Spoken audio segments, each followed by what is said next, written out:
Welcome, everyone, to the April 2026 meeting of the Humanist Society of Santa Barbara. Our meeting today is being co-sponsored by the Free Thought Society. My name is Judy Flattery. I'm the current president of the Humanist Society.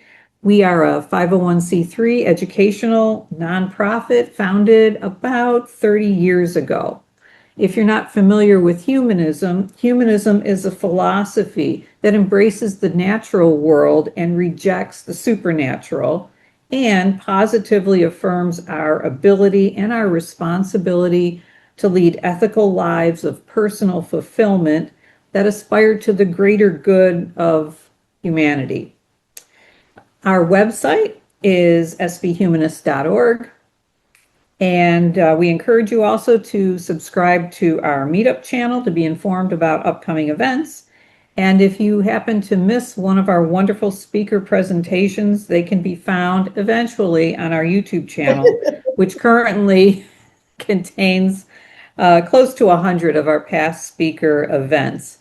If you're interested in becoming a member and supporting us, you can contact Mary Taylor at that address, and free of charge, we're happy to email you copies of our monthly newsletter, The Secular Circular. David? Hey, thanks, Judy. And hello, everyone. I'm David Kondo on behalf of the Free Thought Society and as the new vice president. I want to welcome you to our April 2026 event featuring Dr. JeremyBerg. We are pleased to be co-hosting this event with the Humanist Society of Santa Barbara. And like them, the Free Thought Society is a 501c3 educational nonprofit organization. We were founded almost 35 years ago, and you can find us on the web at ftsociety.org. We also have a Meetup site and a YouTube channel, which can be accessed through the QR codes shown on this slide. So the Free Thought Society also has a complimentary e-zine published quarterly to anybody who is interested in what we advocate and what we do. And if you provide your email address, you'll receive notice when the e-zine is available for online viewing. We do love to publish journey stories, especially, as well as other free thought and humanist-related articles. So if you're a writer, please contact us about including your voice in a future publication. We also offer volunteer opportunities as well for a variety of initiatives. Now I'm going to share the introduction of JeremyBerg with Judy Flattery. Thanks. JeremyBerg's presentation is entitled The Best of Times, the Worst of Times. Since World War II, the United States has enjoyed an enviable international leadership position in science, driven by the National Institute of Health and by the National Science Foundation. As free thinkers and as humanists, we acknowledge and appreciate the profound contributions and the potential of science in addressing our societal challenges. However, the first year of the current administration in the United States has been tremendously damaging to the American scientific enterprise, with unprecedented grant delays, terminations, realignments with agency priorities, staff terminations, and more. Dr. Berg will tell us about the various ways the scientific community has met and responded to these challenges. Members of the public, like us, who depend on advances made by science for our well-being, for our planet's well-being, and for economic prosperity, must be engaged to understand what is happening and to speak up. I'd like to share a personal reflection. The National Science Foundation. The National Science Foundation has had a profound effect on my life. In 1975, I was a high school junior living in the suburbs of Buffalo, New York. I was the daughter of a first-generation college graduate who himself was the son of an unschooled, non-English speaking immigrant parents. And his father had passed away. He was being raised by his mom, along with 10 brothers and sisters. So in the spring of 75, one of my classmates in pre-calculus handed me a brochure and said, "Hey, look what I picked up at the guidance office. The National Science Foundation is sponsoring this 6-week program for 50 high school students for a summer math program at San Diego State University." And I had never been to California or San Diego. I had never been west of Erie, Pennsylvania.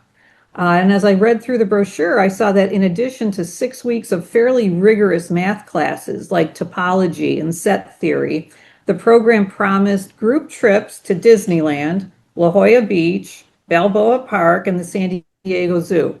Plus, I liked math, I was good at it, so I was intrigued, but I didn't know if I was good enough for this program. Now, you see there in the corner on the brochure, I actually took a red pen and drew a picture of myself walking in San Diego State University carrying my luggage. So I was imagining myself being there. So I took a shot, I applied, and I was accepted as one of the 50. I traveled to San Diego, which was an absolute revelation for a Buffalo girl. I decided California, wow, that's the place to be. And being student colleagues with 49 other really smart and talented students from across the US boosted my confidence and likely had something to do with me taking on the challenge of becoming an engineer and other challenges I've taken on since then. It also probably had a lot to do with why I've been living in California for 30 of the last 50 years. So here are a couple of pictures from that summer. You can see here in the upper left me with a couple of my classmates. In the lower left corner, that's Weird Ken, the bear from the San Diego Zoo. We got to go to the zoo. The lower right, you see there's two of our professors, Arnie Vallone and Professor Elwin. And then also you might notice there's me in the upper right. There's at Balboa Park and at the beach at La Jolla. And guess who else was in that National Science Foundation program? Yep, it was our speaker today, JeremyBerg, my friend and colleague from that National Science Foundation program back in 1975. So, David, tell us about Jeremy's professional journey. Sure, Judy. And that's a great personal story. Thanks for sharing that. Dr. Berg is a professor of computational and systems biology at the University of Pittsburgh School of Medicine. He received his bachelor's, master's, and PhD degrees in the field of chemistry, and he started as an assistant professor of chemistry at Johns Hopkins University in 1986. He then moved to the Johns Hopkins School of Medicine as director of the Department of Biophysics and Biophysical Chemistry in 1990. And in 2003, he became director of the National Institute of General Medical Studies at the National Institute of Health. He served there until July 2011, when he moved with his wife, Wendy, to the University of Pittsburgh. His wife, Wendy Berg, by the way, is a leading breast imaging researcher. Jeremy served as editor-in-chief of the Science magazine family of journals from 2016 to 2019. His efforts have been recognized by numerous research, teaching, and public service awards, and he's an elected member of both the National Academy of Medicine and the Academy of Arts and Sciences. So please welcome Dr. Jeremy M. Berg. Thank you so much, David and Judy, and thank you for showing those pictures. That was a great summer in lots and lots of ways. I'm going to present a fair bit of facts and data and stuff that's been going on for what's been going on for the last 15 months and have some time for discussion. I apologize in advance because if some of it is pretty stark, but that's where we are. The best of times, the worst of times, as you may know, is the beginning of Charles Dickens' book, A Tale of Two Cities, which is set during the French Revolution. And it both captures my sense of where things are in terms of science, but also, as I'll get to at the end, the fact that we need to, as a society, need to stand up and take back or defend our form of government and push back against sliding democracy and burgeoning authoritarianism, which affects science, but also affects a lot of other things. So here's my one slide on the best of times. Prior to Trump's reelection, I was just thrilled about the scientific opportunities. We have made so much progress over decades and decades, as Judy said, through funding from the National Science Foundation and the National Institutes of Health. And the exciting thing now is we have so much fundamental knowledge, not that we're done, but there's so many opportunities for really transformational advances that really affect human health. If you look at where cancer is, for example, various forms of cancer that used to be more or less uniformly fatal are now pretty treatable. Not for everybody, for many people. There are lots of cancers that have basically been cured. especially if they're diagnosed early. Likewise, we're making progress on many other important diseases. We're making progress on Alzheimer's disease, although not as much as we need to, and so on. And we also have a much deeper understanding of biology than we had 10 years ago. So when I started off as a biochemist, we sort of studied one molecule at a time, realizing that they actually interact with each other in all kinds of complicated ways, but we just didn't have the tools, either technical or intellectual, to deal with that. And that's no longer true. So we can really think, at a systems level, which is sort of the difference between thinking about the behavior of an individual human being compared to interaction, the behavior of a city or a society or other large groups of human beings interacting in complicated ways. The new tools and technologies just continue to come along, and just experiments that seemed unthinkable are now routine. In my 3.5 years at Science Magazine, there were projects that from when I started would have been absolutely published immediately to probably, the same paper submitted 3 years later would have been, yeah, this really isn't at the cutting edge. Nope. And that's, depressing for the investigators involved, or frustrating, but is really striking. And one example that's very particular, sort of close to my heart, is being able to predict structures from amino acid sequences. This is a problem that goes back to the 1950s or 60s, where everybody sort of knew in principle this should be solvable. And then people spent the next close to 50 years working on it and not getting anywhere really, and making little bits of progress, but it was all incremental and not very useful. And then about 5 years ago, through work from DeepMind, which is a Google subsidiary in the UK, with data that had been collected and curated by mostly academic scientists around the world and stored in a large database, they developed a sort of AI machine learning tool that can more or less solve this problem, not for everything, but for many things. And they won the Nobel Prize just a few years later. So that's changed how I do my own science. Problems that used to take me, years of work now take me 10 minutes on the internet. So the question is, once again, what the question is. You have the tools, you just have to ask more interesting questions. So that's really the best of times.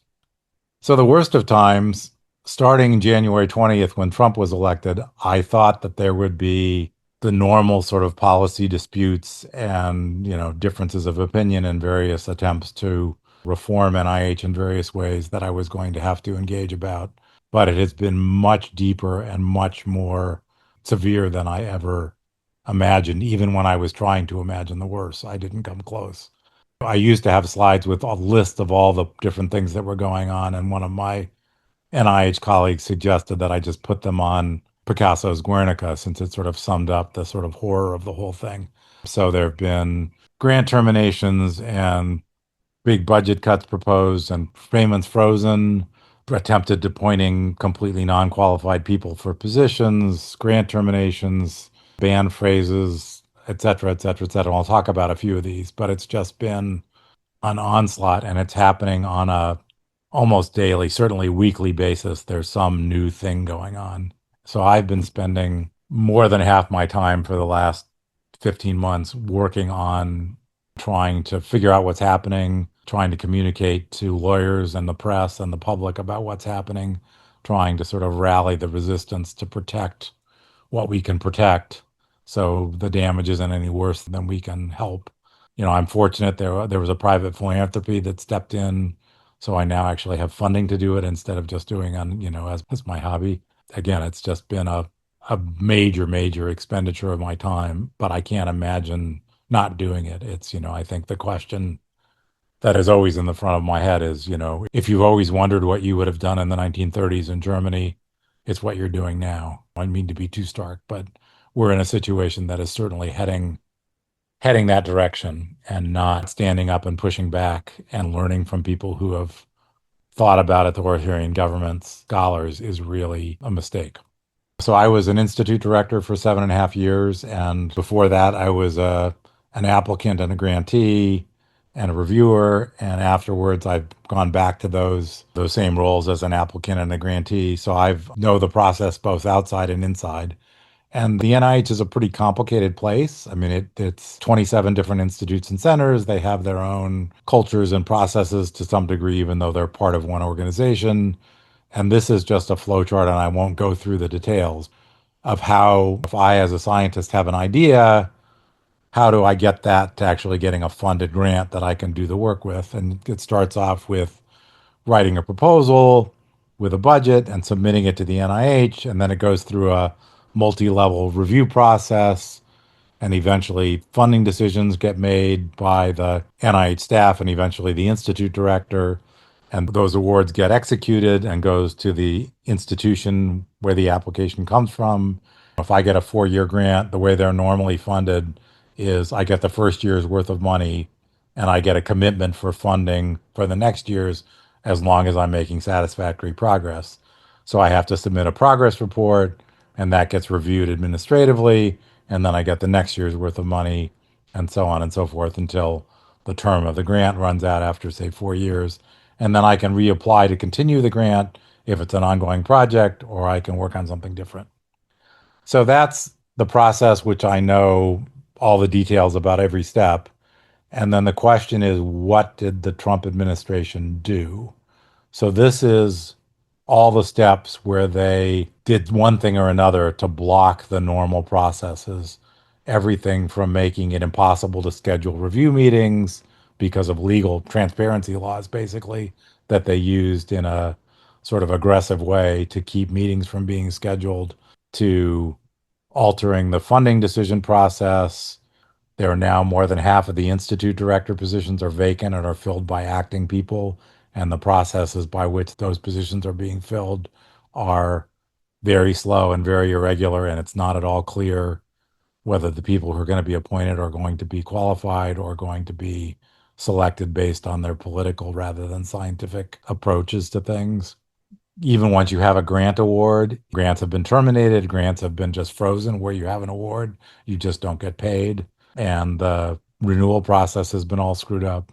So it's really been, as I said, sort of a multi-pronged assault on the whole process, which has slowed things down, made it very unpredictable, has basically broken the trust that used to exist between the scientific community and the NIH. In the past, applying for an NSF summer program was pretty competitive. There are a lot more applications than there are slots, but the process was relatively transparent and perceived as being about as fair as it could be. And now all of a sudden it's capricious and uncertain, and you can end up in Never Never Land where you don't know the status of things. And it's all been incredibly frustrating.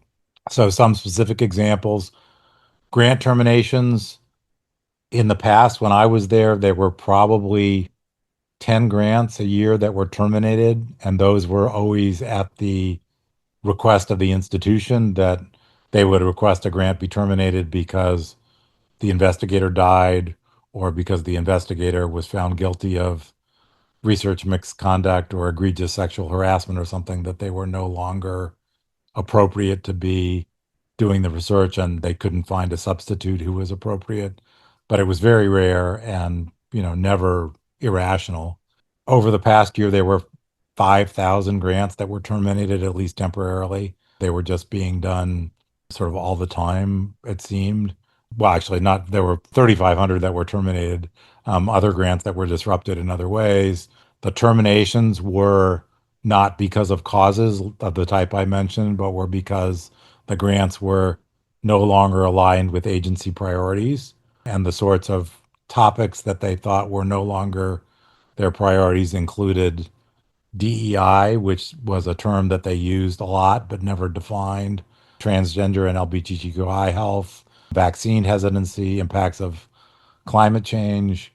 Those were all topics that were just no longer of interest to the NIH, which is nuts in all kinds of ways, and clearly targeted against particular sorts of research and also particular sorts of investigators who tend to work on these sorts of topics. In addition to the terminations, other grants were delayed and they weren't going to be funded, but the NIH reached out to investigators and said that there are problematic aspects of your proposal and you need to fix the DEI or other stuff. Sometimes it was very vague what was wrong with it before we can fund it. Even finding out what was going on was hard.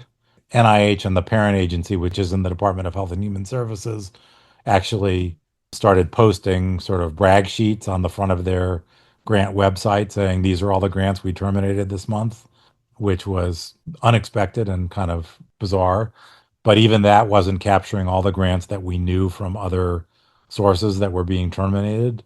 So there was a group called grantwitness.us, which was a group of sort of data science and investigators, relatively young people who were very interested in this, who set up a website and started tracking which grants were actually disrupted by collecting publicly available data, by crowdsourcing information about which grants investigators thought had been terminated, and has basically done a huge amount of work trying to track what's going on and share that information transparently, both with the scientific community and the public and Congress and the press, so that they can write stories about what's really happening with real data.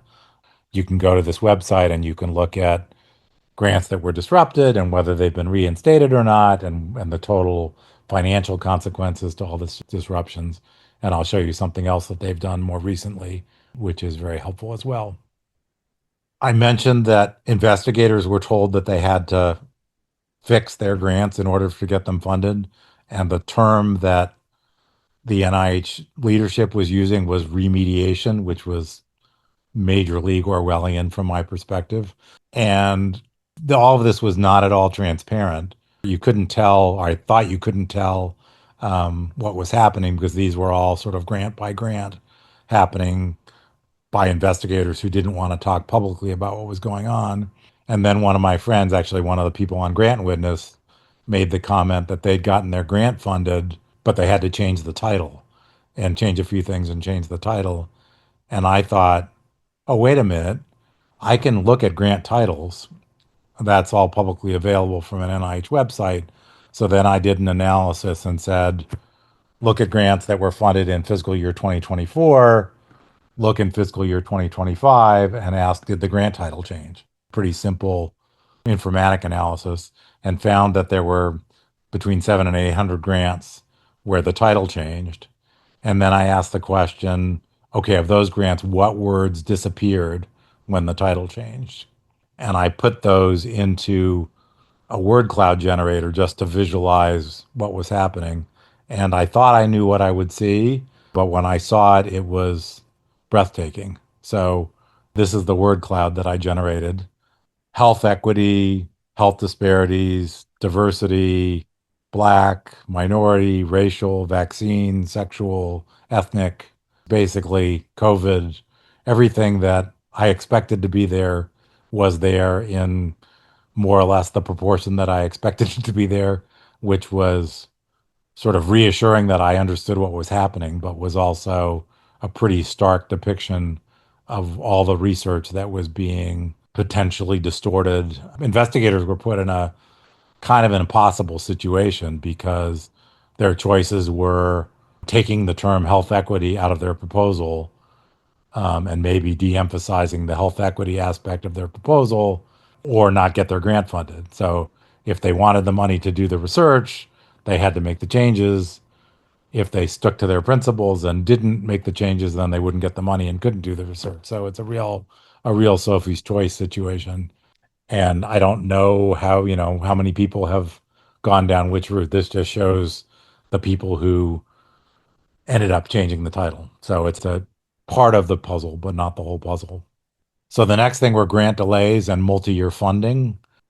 There's this website, NIH Reporter, where you can track information about every grant that's made. There's about a week-long delay in things getting posted there, but I was very familiar with this site. It was actually first put up when I was at NIH, and I spend time on it all the time. So it was very easy for me to track whether NIH was actually issuing grants and what sorts of grants they were issuing, and whether they were following sort of the pace that NIH made in the past by looking at previous fiscal years. And I started posting these funding curves first on Blue Sky, and then I built a little GitHub page to post things. And so these are the sorts of the current funding curve as of the most recently available data.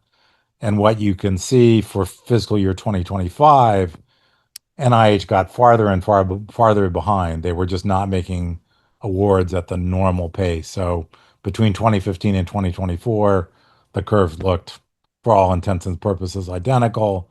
And all of a sudden, basically starting in January, NIH got very slow and got further and further behind.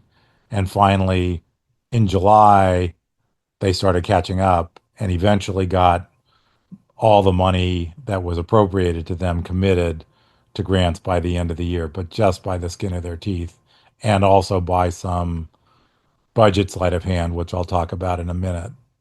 I've been doing these analyses, which are still kind of manual because I'm not that sophisticated a data scientist, but the grantness people are. So they now have these funding curves sort of automated. So they update them every week. So you can go to this page and look at funding curves and look at both non-competitive renewals, which are the normal extensions, which after, getting the second and third year of a grant versus new and competitive renewal grants. So these are new science. And you can see that 2026 is actually worse than 2025 was in terms of new grants getting awarded. Some of that is caused by the government shutdown, which took place for the first couple of months of the fiscal year, but some of it is also caused by this remediation of awards that need to be scrubbed for anything that they think is politically not aligned with their priorities before awards are made. Some of it is related to staffing problems where NIH just doesn't have the people to get awards made on, in a timely way. And it's an ongoing concern. The other thing that you can see is if you look in the new and competitive renewal awards, so on the bottom awards, for fiscal year 2025, even though they got the amount of the money all was spent, you can see that the number of awards, which is what's plotted here, was actually down by a fair bit compared to previous years. So they got the money committed, but they made fewer grants. And I'll show you why that's true in a second. So the NIH director is a MD PhD economist from Stanford who was an NIH grantee to some degree. He's an interesting character. He did his MD at Stanford and then immediately pursued a PhD in economics. He didn't do any clinical training past his MD. And he's sort of regarded as a health economist, which is what his research has been around. But his mindset, I think, is pretty well illustrated by his PhD thesis title, which was on earning potential as a function of medical specialty. So that's, it's kind of health economics in a formal sense, but doesn't sort of scream out, I care deeply about patients as other things might have been. He's done some other research which is more health related than that. So he started on April 1st, and I thought, I know what it's like coming into being an NIH leader from the outside. It was the best job I ever had, but also the hardest job I ever had. And the learning curve is, at least a year long. And, I was at NIGMS for probably a couple of months before there wasn't at least one meeting on my calendar every day where I kind of didn't know what the heck the meeting was for. And I had to get briefed about why I was there. And, particularly if I was chairing the meeting, it was good to know that sort of thing. So I thought, I feel for this poor guy. He's drinking out of a fire hose. He's running the entire NIH. He probably doesn't even know what he doesn't know. So I sent him the analysis that basically based on those funding curves back in May saying, you're getting really far behind. And based on historical, if you look over 5-month periods, has NIH ever committed as much money as they need to commit over the next 5 months in the past? And the answer was basically no. So I sent him an email and said, you need to pay attention to this. You got to get this, one of your responsibilities is getting the money that Congress appropriates committed to grants, and you got to get things mobilized. And it was really just a good faith intention to bring something to his attention as something that I would have appreciated had I been in his role. And I got a response the next day, which kind of took my breath away. Jeremy, I received your letter and analysis. Contrary to the assertion that you make in my letter, my job is to make sure that NIH spends the money the American people have entrusted us on projects that advance health and longevity of the American people. Spending on ideological boondoggles and dangerous research, the conduct of which risks a pandemic, for instance, does not advance these goals. And I was, to be perfectly honest, kind of shocked that that he didn't react by in any way to what I said, instead reacted to one more or less throwaway line in my email, and then came back with this very political response about ideological boondoggles, which I think he's referring to things like DEI grants and, health disparities research and so on. And the risk of causing another pandemic is he's part of the group that's completely convinced that COVID was caused by NIH funded research in China, which is not particularly consistent with data. So I was, I guess I was shocked, but I was also in some senses glad to know where he stood. I realized what I was up against, but I didn't stop sending him emails. So I'd actually emailed him before that, trying in the same way of things that he should know about. And I hadn't gotten a response previously. So, NIH and HHS is wondering about the causes of autism. And that was something that we had a really visible project back in 2007. I thought he should be aware of the funding delays, early stage investigators, and other things, which I'll talk about later on. So I started just sending him emails saying, I heard you commented on this and I thought you should know about that. And they got more and more kind of pointed and occasionally snarky because I was, it was clear that he wasn't paying attention to them. And I'm not even sure he was even getting to read them because I think they're probably filtering out my emails at this point. But then I started posting them on Blue Sky, and then somebody suggested I compile them.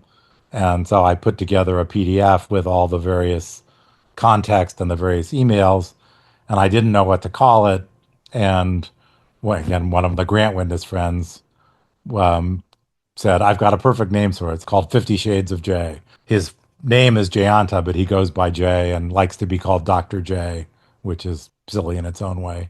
I'm very reluctant to call him Jay because one of the first things that NIH did when Trump came into power was send an email out to the NIH staff saying that they were no longer allowed to use anything other than their legal name in their signature blocks on emails, which I think was partly just a power play and partly an anti-trans thing. So the fact that he routinely refers to himself by his nickname, I find hypocritical and a bit offensive. So in terms of why weren't there more grants funded? NIH mostly funds grants on an annual basis where if you make a 4-year grant, you fund 1 year out of one appropriation, then you fund the second year out of the next year's appropriation, and so on and so forth. An alternative way that's been done, which was typically done about between 10 and 20% of the total money that NIH used for new grants, was so-called multi-year funding, where you pay all years of a grant out of that year's appropriation. This means basically that if you have a 4-year grant, you're committing the funds for all 4 years out of the appropriation. But that's really just a bookkeeping thing, because if I get a $250,000 grant from NIH, Pitt does not get a check for $250,000. They get a budget account, a U.S. Treasury account, where they can ask for reimbursement for money that I spent on my research. People have joked it should actually be called the National Institutes of Reimbursement, because that's what they do. So there's no real benefit to the institution. There's only a minor benefit to the investigator to having access to more than 1 year's worth of money at the time. But the consequence is that if I have money, say, for 24 grants and I fund them annually, I can fund 24 grants. If I then take half the money and use it for multi-year funding, I fund 3 multi-year grants and I have money for another 12 annual grants, which means there are 9 potential grants that I didn't fund because I committed the money to the multi-year grants. And that accounts for most of what happened to the money. So they more than doubled the amount of multi-year funding that they'd done compared to previous years, and basically used up the appropriation without actually spending the money on research. So this is real science that isn't getting funded and real investigators and labs that aren't getting the money. And this is just going to continue to do this, and it's going to continue to make things harder. One way you can see this is NIH released data where you can look at the funding probability as a function of the score. So the way NIH grants are scored, at the end of the day, you get a percentile score where the first percentile is the best, up to 99th percentile. And you can see typically the cutoff has been sort of around 15th percentile-ish. In 2025, it was down around 10.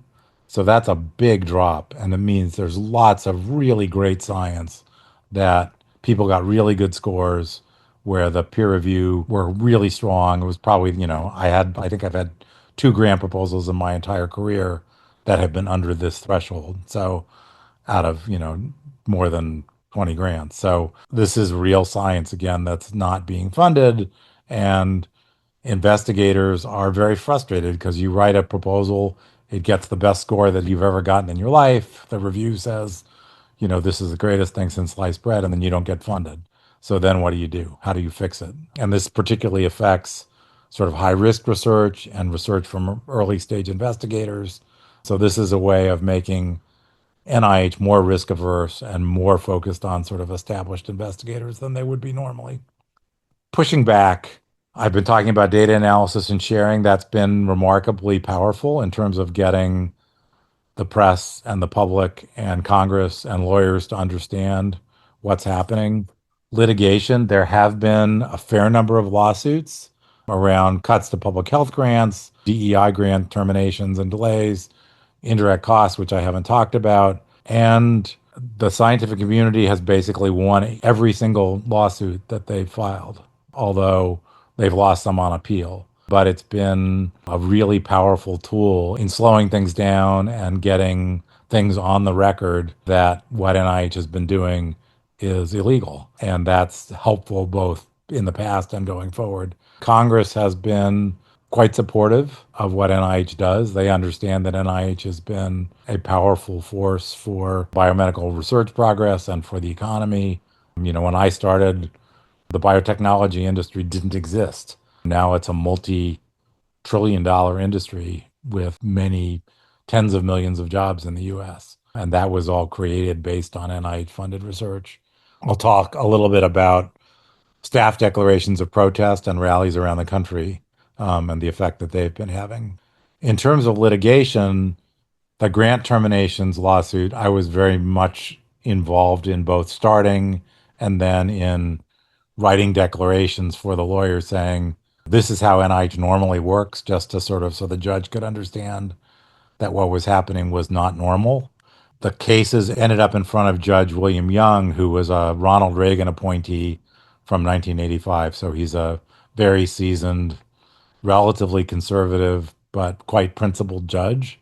And he ruled incredibly strongly against NIH about these grant terminations. And the one part of his opinion, which I really liked, was the public officials in their haste to appease the executive simply moves too fast and broke things, including the law. So basically, the ruling was that these terminations were arbitrary and capricious, which is a violation of the Administrative Procedure Act and also violated explicit laws from Congress about NIH appropriations. So that was good. This got appealed to the Supreme Court, and the Supreme Court issued a very frustrating split decision, which was that they ruled 5-4 that the grant terminations were probably illegal, but they also ruled 5-4 the other way, that the lawsuits were brought in the wrong court system and they had to be brought as contract violations rather than administrative procedure violations. So the order to reinstate the grants was voided by the Supreme Court, but a lot of them got reinstated anyway, and we're still in a better place than we were. Congressional action, the president's budget for 2026 was a 40% cut to NIH, which would have been absolutely devastating. And both the House and the Senate said not going to happen and ended up with a small increase for NIH, a little less than 1%. And we're about to go through the same thing again with the president's budget is a 12% proposed cut. And Congress is already saying, yeah, we're not going to play this game. So I'm optimistic that the appropriation will be in a reasonable shape, but it's a battle and it takes a lot of advocacy and informing senators and House members what's happening and why they should care and so on. And it really is both red states and blue states have a huge stake in all of this. One of the states that turned out to be most important in all of this is Alabama, because the University of Alabama Birmingham is the largest employer in the state. And it's a very strong medical school and they get a lot of NIH support. So a lot of these shenanigans would have been devastating to UAB and to Alabama indirectly. So, particular Senator Britt has been very outspoken about the importance of NIH. And even Tommy Tuberville, who's not the sharpest knife in the drawer, seemed to sort of understand that this was a good thing for him to be focused on for his constituents. Declarations of dissent. The NIH director feels very aggrieved. He was very outspoken that the shutdown policies around COVID were wrongheaded and was one of the authors of what's called the Great Barrington Declaration, which basically said that the most vulnerable should be protected and everybody else should be allowed to go about their business. The economy shouldn't be shut down. People shouldn't worry about masking. Basically, if people get infected, it's not that bad a disease anyway. We'll just protect the old and the frail by mechanisms that were never really specified clearly. And that would be better public policy. And the scientific community leadership thought that was a pretty terrible policy idea. And even Stanford University, where he worked, formally censured him and thought it was irresponsible. And so he was very public in all of his statements saying that he wanted to create a culture where dissent was encouraged and tolerated at NIH so that people who had dissenting views could express their views without fear of being ostracized and criticized. And I thought, well, I have dissenting views. I should speak up. And then I discovered there was a group inside NIH that was working on a similar statement of dissent, but they had much more inside knowledge and much more stake than I did.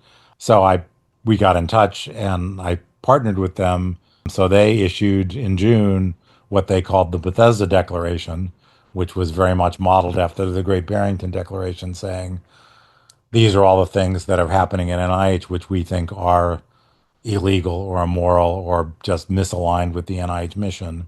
And it was an act of incredible courage because a lot of these people, I mean, they were risking their jobs and their careers, and more than 200 signed their names to this document, and other people were verified as people who supported it even if they didn't feel comfortable signing their names. So I was incredibly awed by their courage in standing up and doing this, and help put up a public statement for members of the public to sign on in support of what they were doing. And we got 35,000 signatures in a couple of days. This also spurred on other groups within other agencies to do similar sorts of things. And there's a group called Stand Up for Science, which I'll mention in a second, who wrote declarations. NASA wrote the Voyager Declaration, FEMA wrote the Katrina Declaration, the EPA wrote a declaration, NSF wrote a declaration, and all of these things got a fair bit of public attention and sort of aired what was happening within the institutions. Stand Up for Science is an organization which was created in late February, early March of 2025 and organized rallies around the country for scientists and members of the public to hold rallies and speak out about why science was important to them.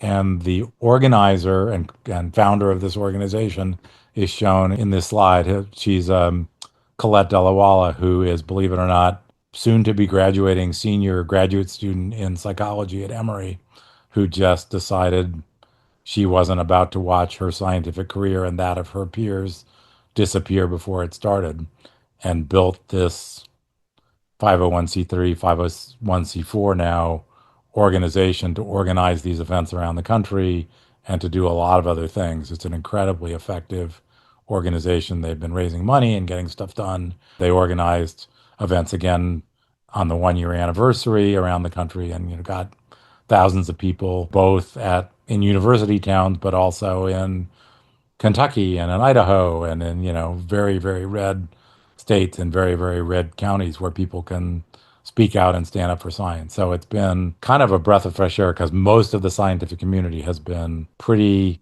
cowardly and keeping their heads down and trying not to cause trouble or trying not to paint targets on themselves. And it's been kind of depressing. But Stand Up for Science has been really powerful. So why? And it's taken me a while to get there, but I'm now completely convinced that this is the right way to think about things. The administration doesn't actually have any particular grievance with science. What they do have a grievance is with universities and with other sources of knowledge. So I think the reality is that we're in a backsliding democracy. There are efforts to replace our democratic government with a more authoritarian form of government, which is pretty clearly spelled out in Project 2025. And scientific knowledge is a threat, and university funding provides tremendous leverage over universities. So they can cut off grants from NIH to a university, and all of a sudden they can cut off billions of dollars worth of funding arbitrarily and instantaneously. And that's what they've been doing. This is the transition, which I think it's important to make. There's a lot of the scientific community that thinks, well, these are just sort of the normal squabbles when we go from one administration to the next, and we have, partisan disagreements around how science should be organized and funded and how many institutes there should be at NIH and how big the budget should be and so on. The problem with that model is it just doesn't predict the grant terminations and the grant freezes and the creation of a masked police force that is going around rounding up immigrants around the country and canceling visas for foreign scientists coming to the US and so on. But once you make the transition to we are in a backsliding democracy, all of a sudden it makes sense. So this is very much like Copernicus, who took the Earth-centric view of the world with all these sort of weird things happening about orbits that didn't make any sense and things that weren't in the right place and moons moving in front of planets and stuff, and replaced it with a different model where everything was sort of sensible. So what can we expect? More chaos, more targeted action against specific areas, more low grant funding rates because of the multi-year funding. Most importantly, what can you do? First off, stay informed. Thank you for holding this event. Thank you for paying attention to things. Thank you for relying on reason. Really powerful tool. Build communities. Again, thank you. All of this has been about communities. I have done more networking and bringing people together just because I happen to know somebody from a science program in 1975 or somebody who I met at some meeting who happened to know something and saying you could talk to somebody else and speak out to friends and families and to others. It only matters to people who care about health and the economy, or know anybody who's sick or might be sick. So there's no reason for anybody not to care about this. Here are just some resources, the various groups that have been involved. I've talked about many of them who've been trying to track information or write things about what's actually happening and what to do about it. Again, I'm very active on Blue Sky. So if you want to keep track of things on a daily basis, I'm usually posting stuff. It's a thing to do. Anyway, let me stop there and thank you very much for the opportunity again. And thank you for sharing this with us. And are you finding that, do you have any information, is the National Science Foundation being similarly impacted as NIH? So as depressing as this sounds, the NSF is worse. They have been, they've lost a lot of staff. They've been disrupted in lots of different ways. They lost their director. The new person who's been nominated is, believe it or not, not a scientist at all. He has an economics degree. He's a sort of investor with no science background at all.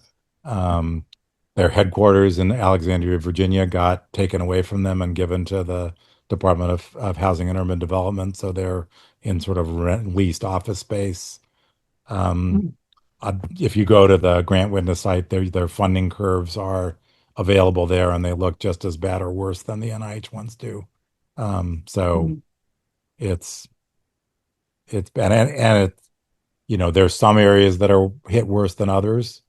The main thing that they seem to be focused on is sort of artificial intelligence and stuff, but not normal things. And hopefully they'll get more on track, but it's very unclear. This is Glory, Mm. by the way, who decided to come visit. So, Hi, Glory. But if anybody has a question, let me know. You can unmute yourself or raise your hand. Hey, Judy, this is Dave. I had one question for Sure. Jeremy. With all the grants the grants that are being delayed or not being funded, have you seen any grants or collection of grants that are being funded that might not have been funded before? Like say bad Mm. science, or I don't want to use that, but stuff yeah, that might be politically motivated? I have certainly been looking at that. There's not any clear signal of anything like that happening yet. There have been a couple of specialized projects that um, ran the risk of being like that. So there was a big multi-million-dollar program for looking at causes of autism that was run in a very irregular way. And there was great fear that it was going to end up with a bunch of um, people with a political agenda about it and no knowledge of what was actually happening. But the grant that got funded, courtesy of lots of hard work from NIH staff, ended up looking pretty reasonable by investigators who actually know what they're doing. Um, so there is discussion about um, preferentially targeting grants to states that historically haven't gotten much NIH funding.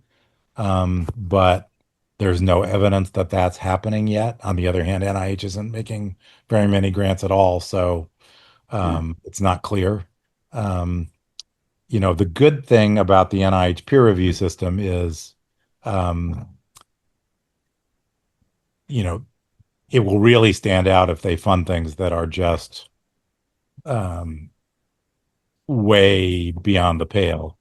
And most of the things that are in the sort of 15 to 20th percentile, that's pretty good science. So that's something to worry about. The one really concerning and offensive thing which did happen is the one institute director position that was filled. Actually, it wasn't one that was vacant, but a director was moved into a different position and they hired a new director. This is the National Institute of Environmental Health Sciences.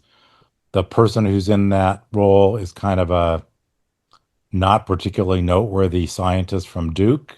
I mean, he's okay, but his main claim to fame is that um, he's college buddies of JD Vance and JD Vance presided over his wedding. So Okay. it doesn't scream sort of normal process and credentials to me anyway. Yeah. Judy, the other Judy F. Yes. Um, in speaking to us, this is preaching to the choir.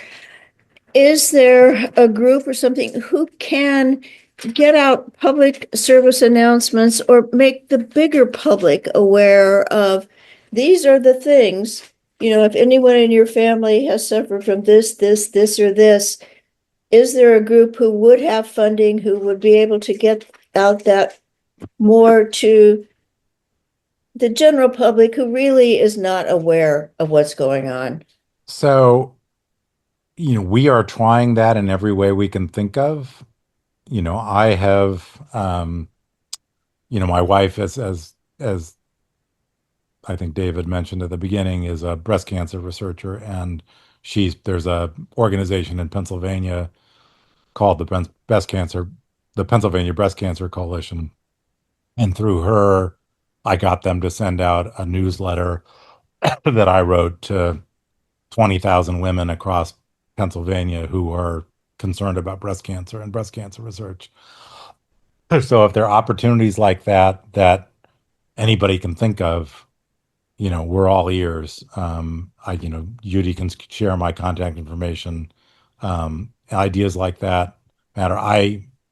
about once a month, I reach out to a bunch of right-wing media outlets and volunteer to appear on their shows to talk about this stuff, which is I sort of think about as like volunteering for an anesthesia-free colonoscopy. It's like on the one hand, I want them to say yes. On the other hand, if they say yes, I think I'm going to go, "What were you thinking?"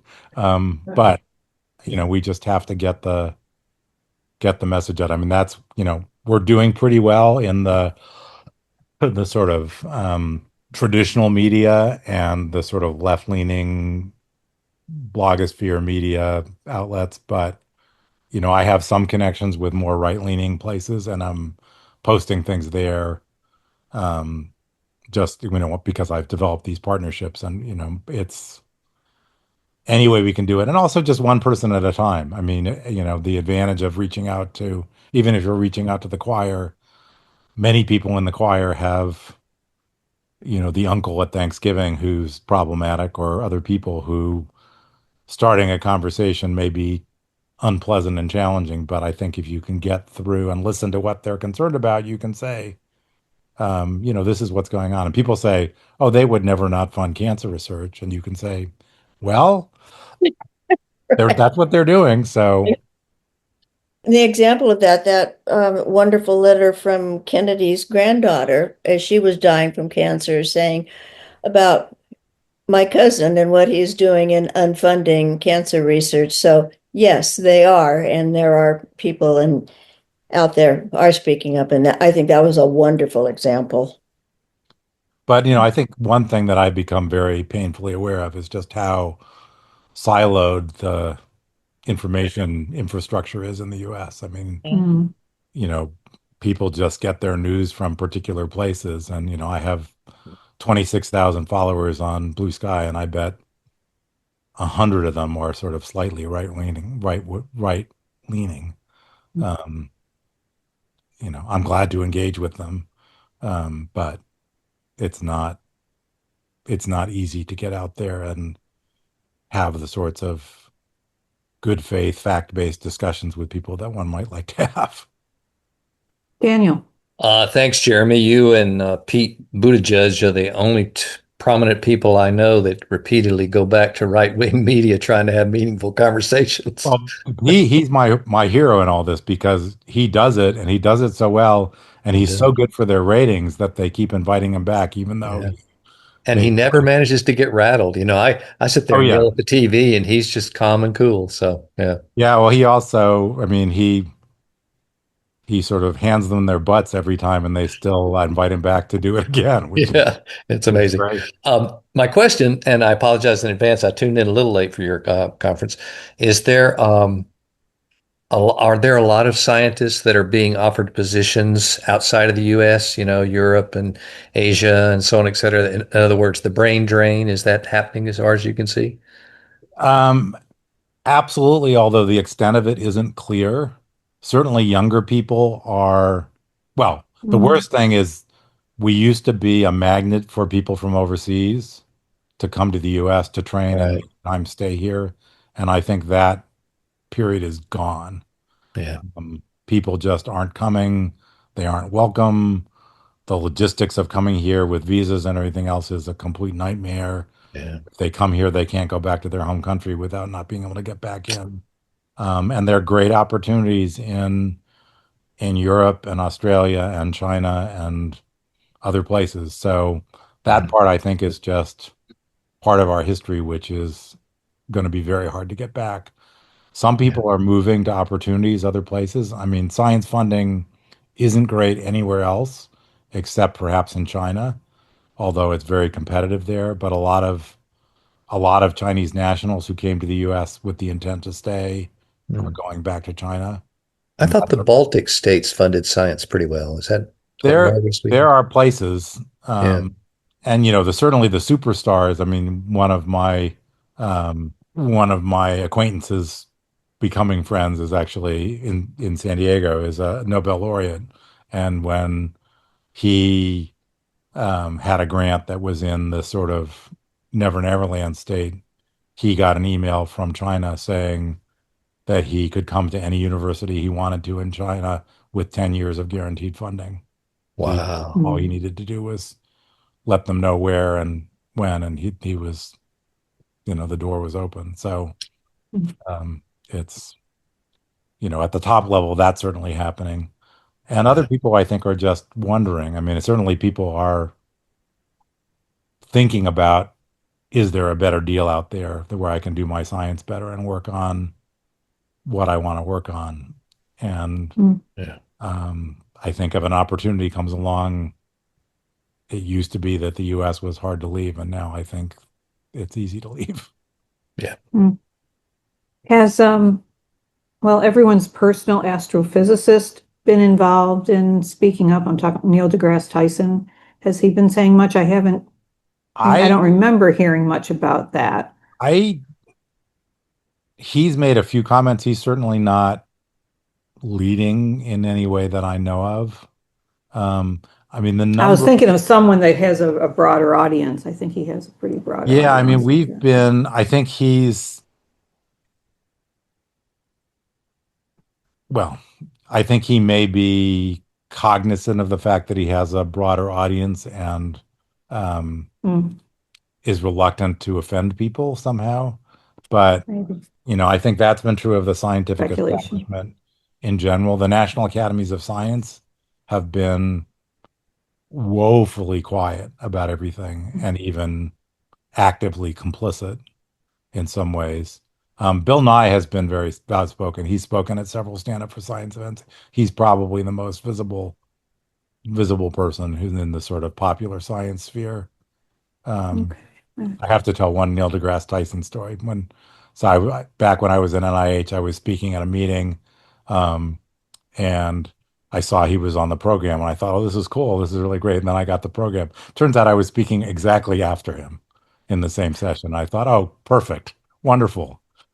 So, He was your warm-up act. You just got to think of it right, that way, your exactly. My talk warm-up actually act. went well, and I was very glad. In the meet the speaker afterward, I had 5 people waiting to talk to me, with the 50 or 60 talking to him. So I regard that as a moral victory.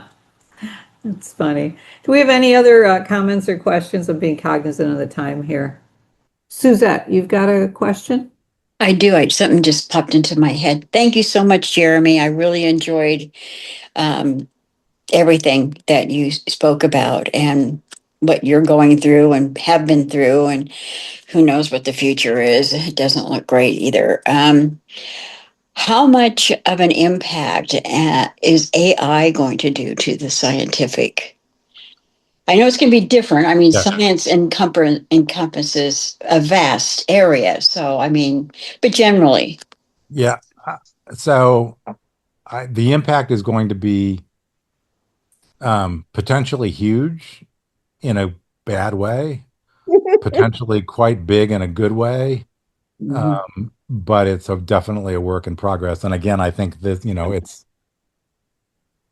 putting on the sort of sliding democracy front.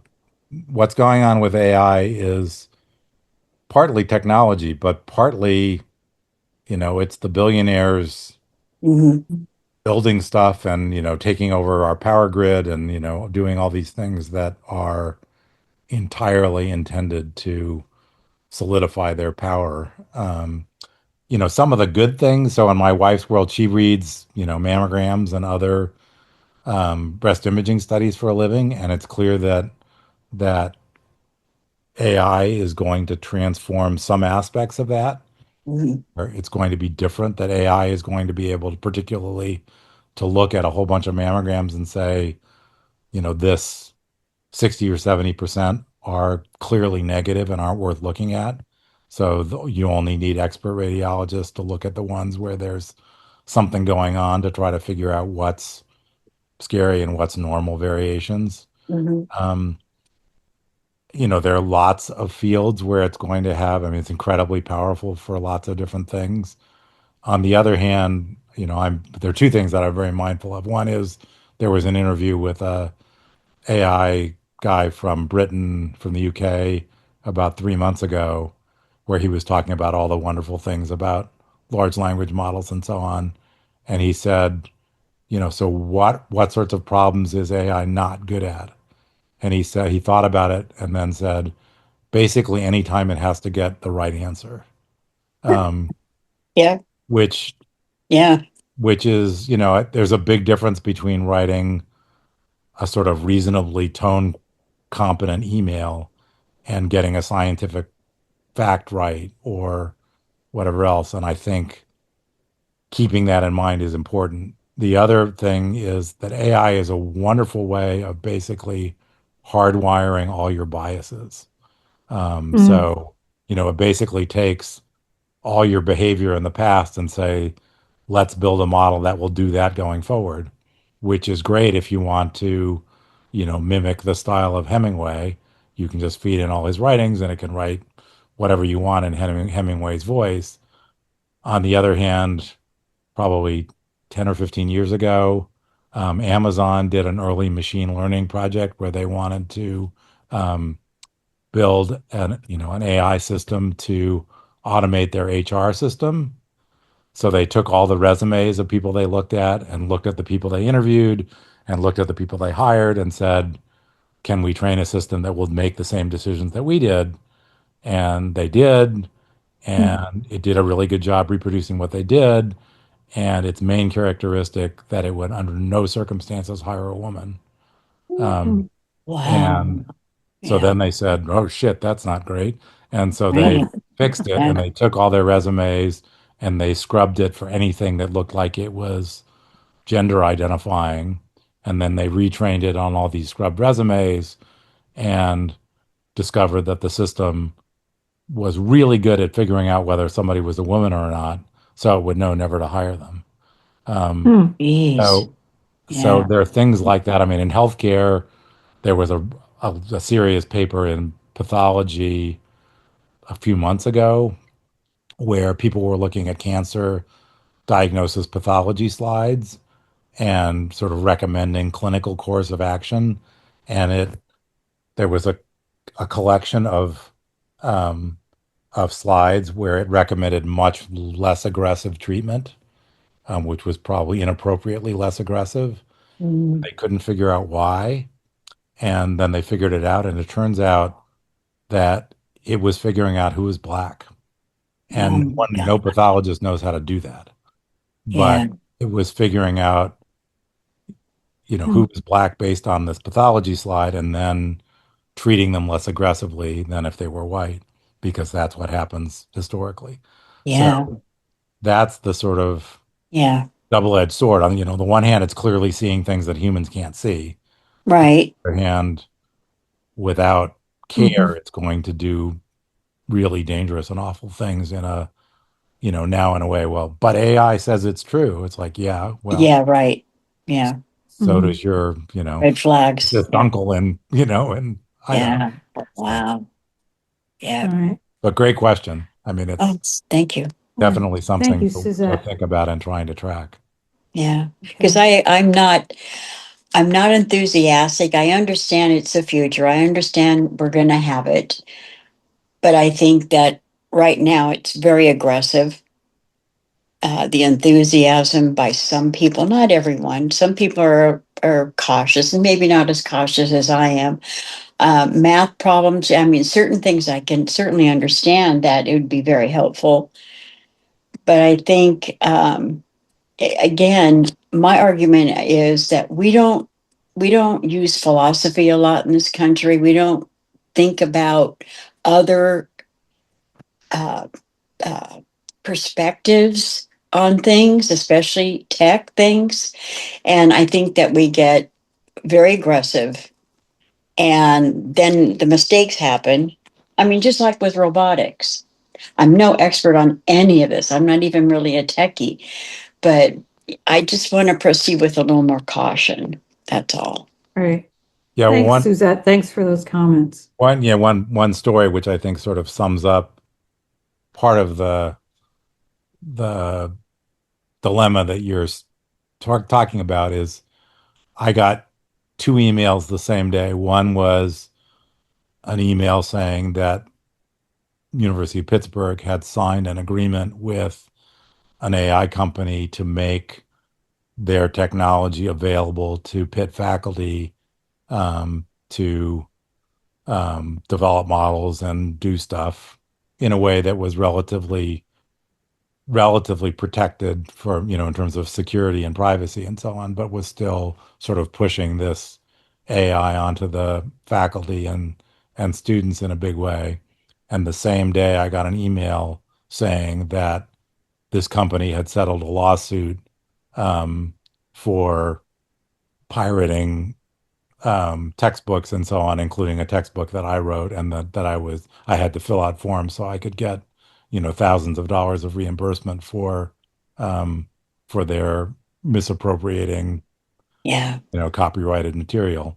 Yep. And, their argument was, well, our business model doesn't work at all if we actually have to pay for all the information that we're feeding into our systems. And it was like, Yep. that's also true for the bank robbery model. I mean, sometimes a perfectly good, business model. So Yeah. If there are no other questions, Jeremy, thank you so much for coming and sharing this with us. I will share with you various sorts of contact information, both emails and Signal and things like that. And if anybody has any reactions, ideas, no matter how crazy they are, I'm all ears. I mean, that's one thing that I've learned over this period of time is I have absolutely no ability to judge with what's going to matter. And sometimes ideas that seem completely cockamamie and useless turn out to be really important. And sometimes things that I think are going to be incredibly impactful just kind of land up with a thud. So just keep shooting shots on goal. Thanks everybody for attending. We're an all-volunteer organization. Donations are gratefully accepted. If you wish to donate, there's our QR code in the Free Thought Society's website. But more than anything, we appreciate Jeremy for your talk, and we appreciate all of you for attending today and supporting our societies. Thank you. Thank you for the invitation. You're welcome.